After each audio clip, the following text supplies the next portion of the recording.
Before we begin, we publish new content every day, so be sure to subscribe to our channel and ring the bell to get notified about our latest videos.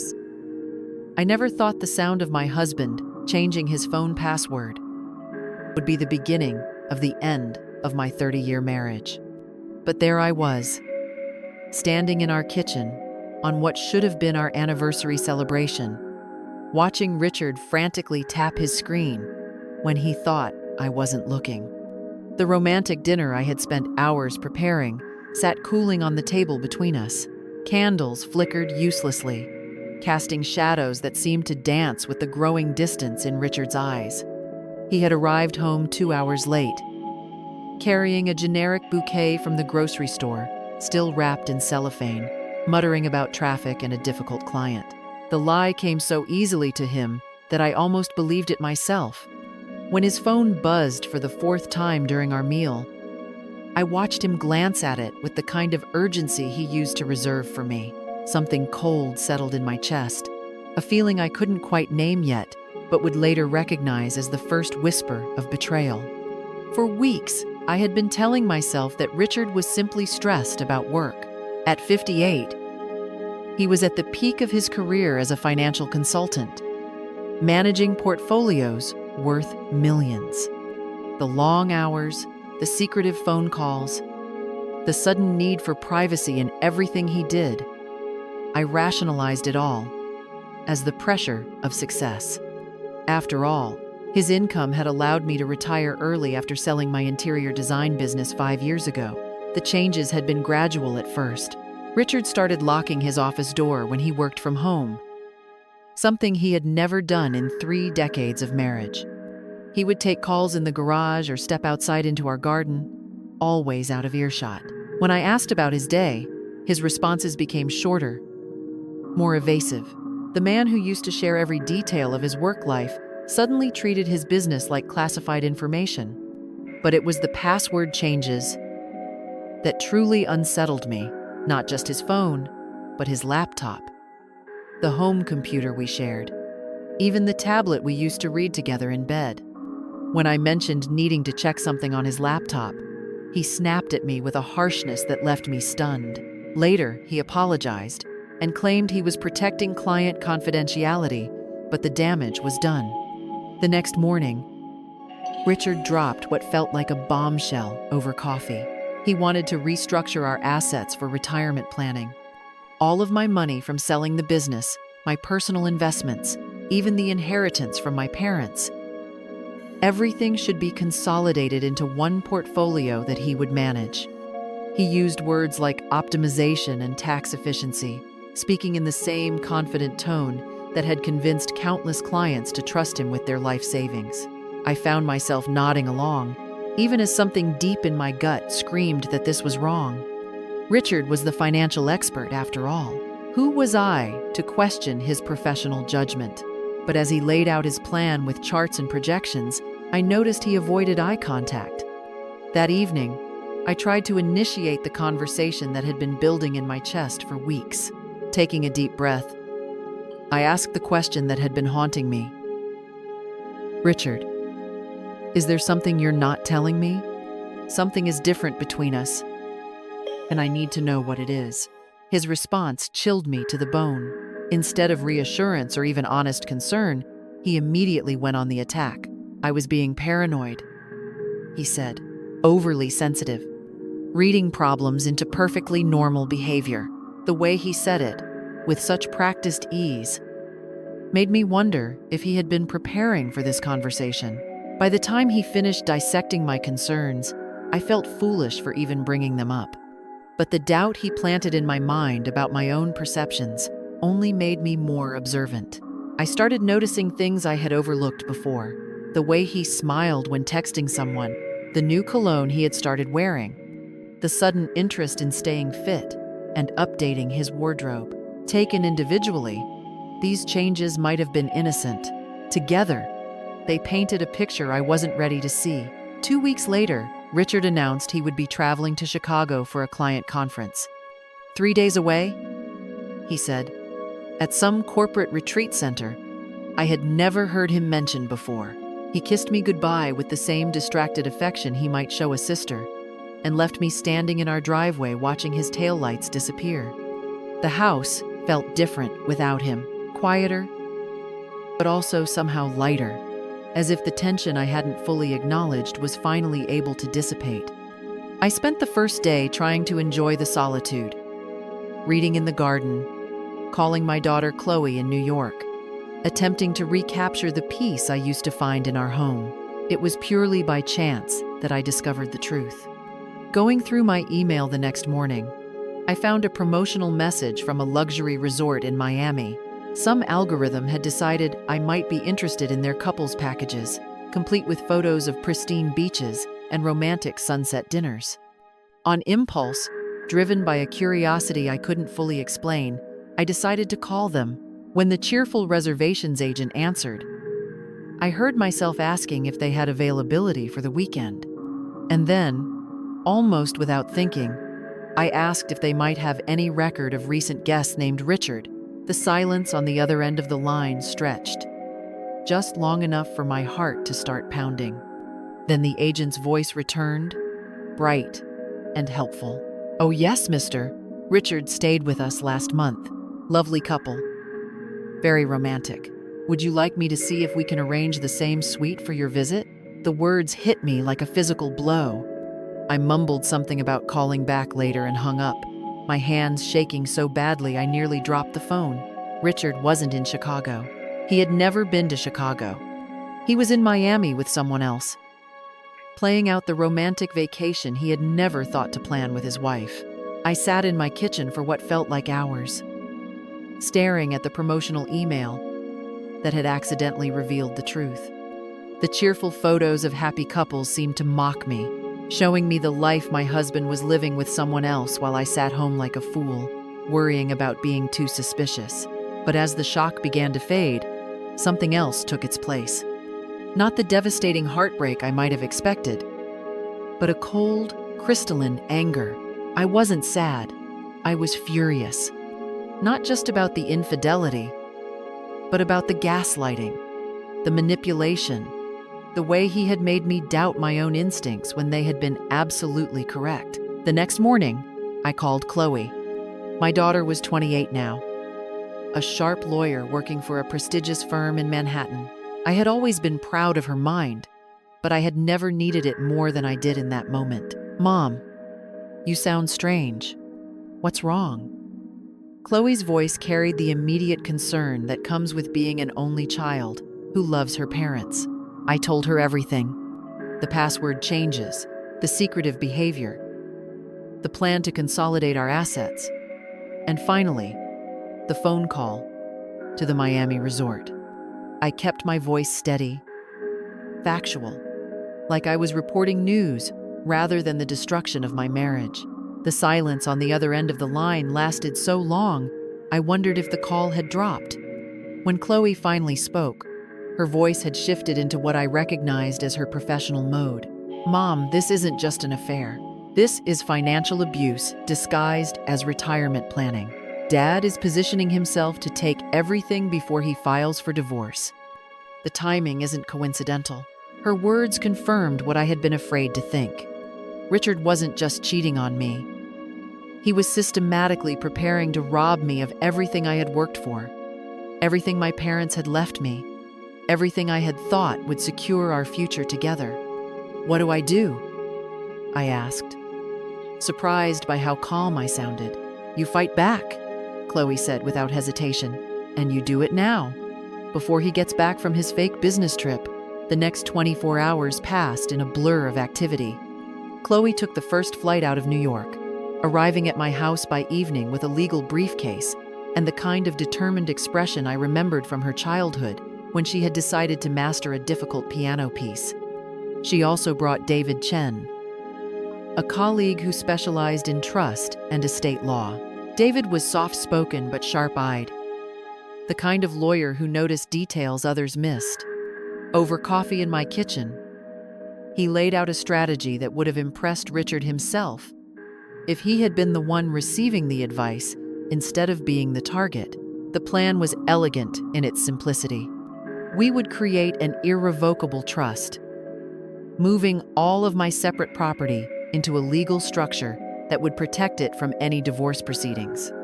The house, which I had inherited from my parents, my investments, the money from my business sale, everything that was legally mine would be placed beyond Richard's reach. The key, David explained, is timing. We need to establish this trust before any divorce papers are filed. Once it's done, those assets legally belong to the trust, not to you personally. They can't be considered marital property.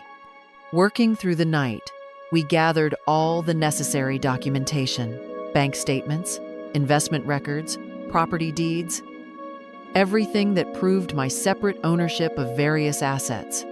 Chloe handled the legal paperwork while I provided the financial details, both of us driven by a shared determination to protect what was rightfully mine. By the time Richard returned from Miami on Friday afternoon, everything was done.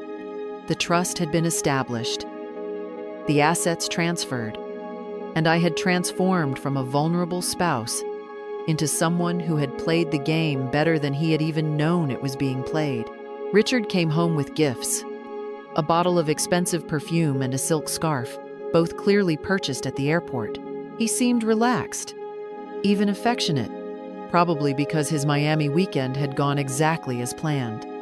He kissed my cheek and asked about my week, as if he genuinely cared about the answer. It was quiet, I told him, which was technically true. I did some organizing, made some financial arrangements. Over the weekend, Richard returned to his campaign about consolidating our assets. He had scheduled a meeting with his lawyer for the following Tuesday. He informed me to finalize the portfolio restructuring we had discussed.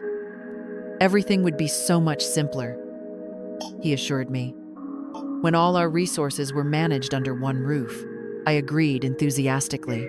My eagerness seemed to delight him. He probably thought his powers of persuasion had finally overcome my earlier hesitation. Tuesday morning arrived crisp and clear. Richard left for his office early, whistling as he loaded his briefcase with the documents he thought would secure his future. He had no idea that by the time he returned home, his carefully laid plans would be in ruins. At exactly 10 o'clock, a process server appeared at Richard's office.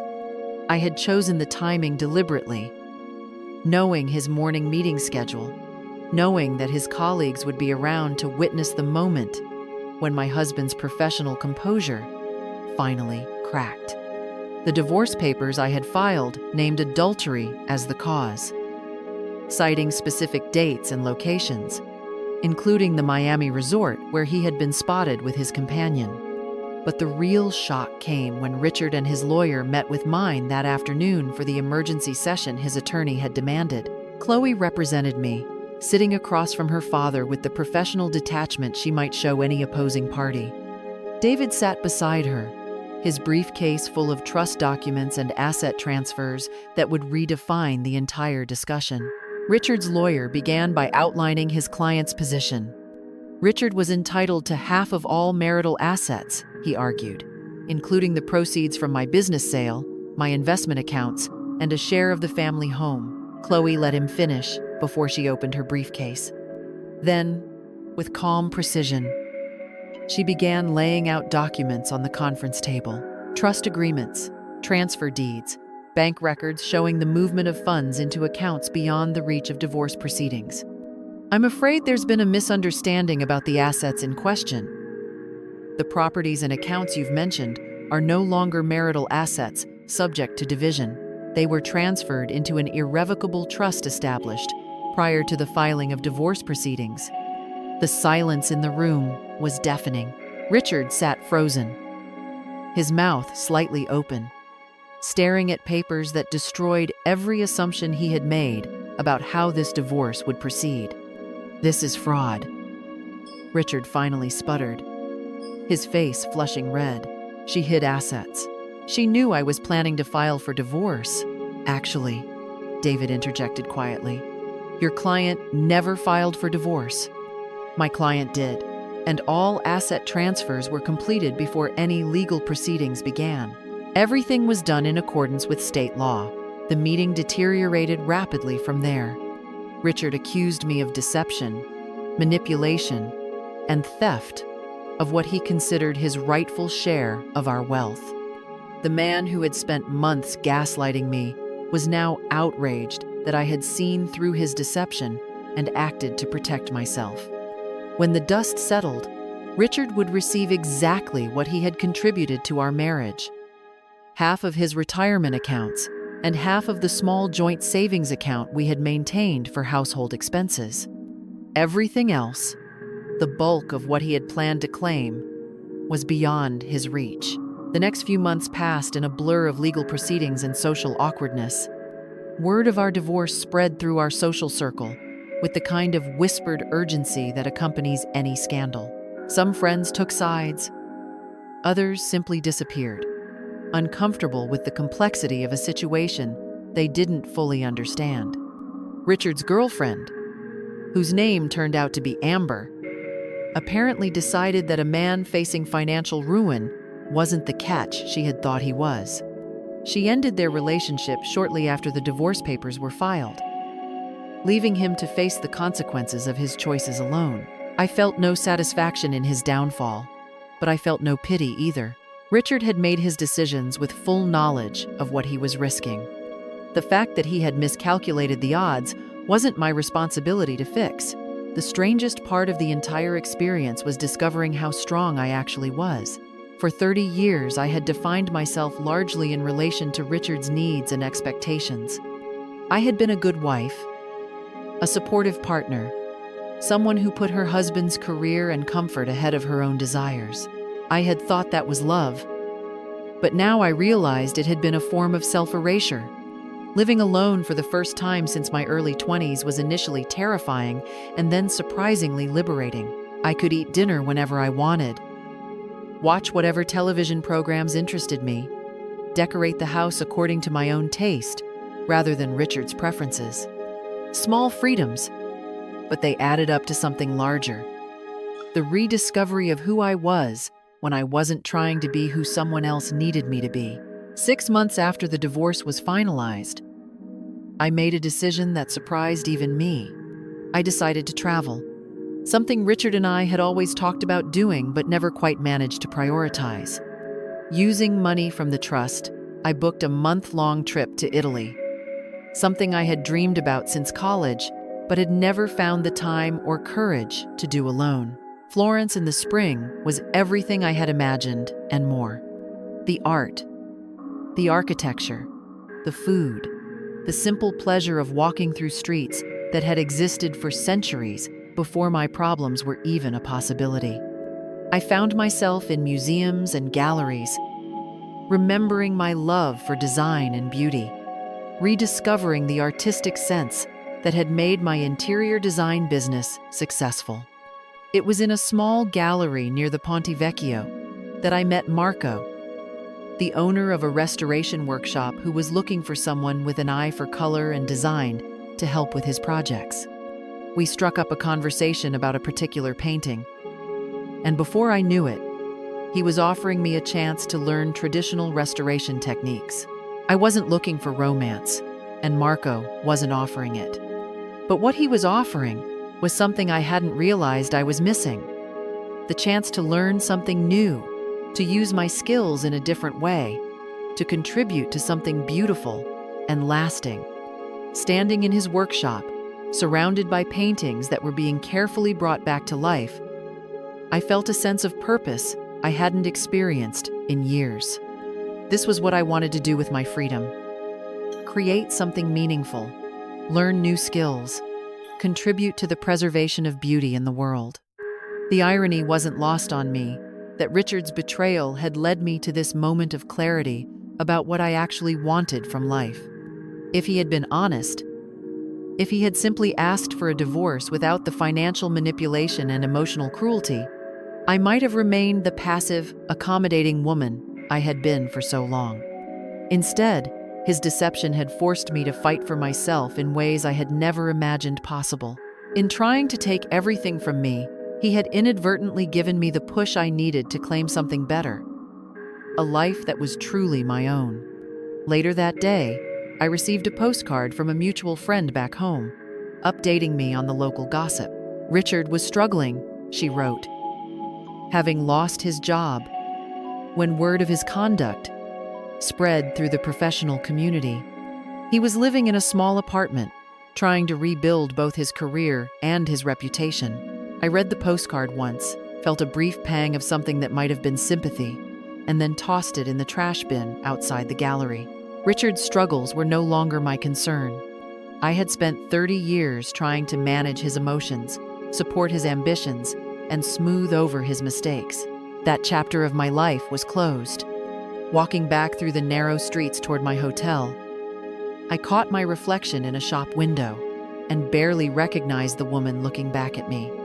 She looked younger somehow, more alive, with a confidence in her posture that hadn't been there 6 months ago. She looked like someone who knew exactly who she was and what she wanted from life. That evening, sitting on the terrace of my hotel with a glass of wine and a view of the Duomo, I called Chloe to tell her about my day. My daughter listened to my excitement about the restoration workshop, my plans to extend my stay, my growing sense that this trip was becoming something more than a vacation. "Mom, you sound different," Chloe said, when I paused for breath. "You sound happy." She was right. For the first time in longer than I could remember, I was genuinely happy. Not content, not resigned, not making the best of a difficult situation, but actually happy. The kind of happiness that comes from living authentically, from making choices based on what you want, rather than what others expect of you. The next morning, I called Marco and accepted his offer to stay in Florence for 3 months to learn his restoration techniques. It would mean extending my time away from home, rearranging my life, stepping even further outside the comfortable boundaries I had maintained for decades. But those boundaries hadn't protected me, I realized. They had only made me vulnerable to someone who saw my predictability as weakness to be exploited. Real security came not from avoiding risks, but from trusting myself to handle whatever challenges those risks might bring. As I write this, 6 months later, I'm sitting in Marco's workshop, taking a break from delicately cleaning layers of grime from a 17th century altarpiece. Tomorrow, Chloe is flying in to spend Christmas with me in Florence, our first holiday together as adults. Without the complicated dynamics of my marriage to navigate, Richard sent me a Christmas card, forwarded through my lawyer. It contained no message beyond his signature, but I understood what he was trying to communicate. Perhaps it was an apology, perhaps a bid for reconciliation, perhaps simply a wish to maintain some connection to the life we had shared. I didn't respond, not out of cruelty, but out of clarity. Richard was a chapter in my story, but he wasn't the story itself. That story was still being written, and for the first time in 30 years, I was the one holding the pen.